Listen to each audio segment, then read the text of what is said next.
እንግዲህ ቤተክርስቲያን እንደምታዩት በጣም የቆየ ቤተክርስቲያን ነው እና የሚያገለግሏቱ ያው ተዘግቶ በጣም ብዙ አመት ቆይቷል።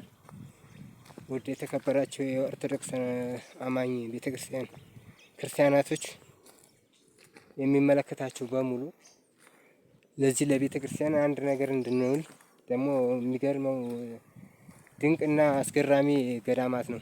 የሚገርማችሁ ከምንም በላይ ደግሞ ያየሁት ነገር አንድ ታምር ጥርሳቸውን ላመማቸው ሰዎች መተው ዛፉ ላይ ቢስማር እንደዚህ ሲተክሉ ጥርሳቸውን ይድናል። አንድ ቢስማር ይተክላል ጥርሱን ድኖ ይሄዳል።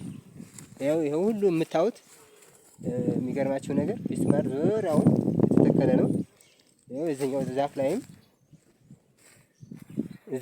ዛፍ ላይ እንደዚህ የተተከለ ነው። እንግዲህ እንደዚህ ዛፍ ላይ መተው ሲሄዱ ጥርሳቸውን ድነው ተፈውሰው ይሄዳሉ ማለት ነው። እና በዚህ አካባቢ ዙሪያ ደግሞ ትልቅ ዋሻ አለ።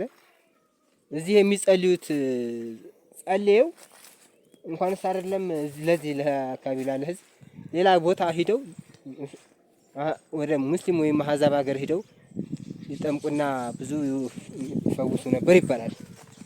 አሁን እስቲ ከተወሰነ ጊዜ በኋላ እንዴት እንደነበረ ገለጻውን ምናምን በደንብ አግኝተናቸው እዚህ የነበሩትን እናዋራቸዋለን። የበለጠ ያብራሩልናል ማለት ነው። እና እንደምትመለከቱት እቺ ቤተክርስቲያን በጣም የድሮና ጥንታዊ ቤተክርስቲያን ነች፣ ግን ተዘግታለች። የሚከፍታት የለም። ያው በአረግ የተወረሰች ናት። አረግ ዙሪያውን በእሳት በአረግ የተወረሰች ነች። ተዘግታለች።